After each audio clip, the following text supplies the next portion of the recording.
Telephonic વાત કરતા પ્રકાશભાઈ મને ખુલ્લી ધમકી આપે છે કે હું ઘરે આવતો છું. અમે જ્યારે જરૂર પડી હતી ત્યારે અમે 1 લાખ રૂપિયા એમના પાસેથી લીધેલા હતા, પણ એમણે પૂરેપૂરા 1 લાખ પણ નથી આપ્યા. મારા હસબન્ડના અકાઉન્ટમાં એમણે એકવાર 44,000 અને એકવાર 45,000 એમ કરીને આપેલા, પણ તો બી અમે 1 લાખ રૂપિયા આપવા તૈયાર છે.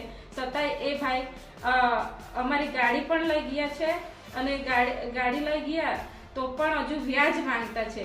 ગાડી પણ 3 મહિનાથી એમના પાસે જ છે, અને ગાડી એમણે સુરત મોકલાવેલી છે, અને સુરતથી ગાડી લાવવા પેટ્રોલના પૈસા પણ મારા પાસે જ માંગે છે.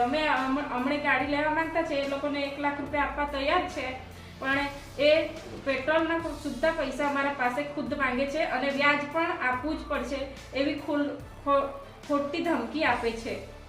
અને આ બધું એણે બીજા રોકડ હસબન્ડના હાથમાં પૈસા આપેલ છે એવું કહેતો છે, પણ એ બધું ખોટું જ બોલતો છે.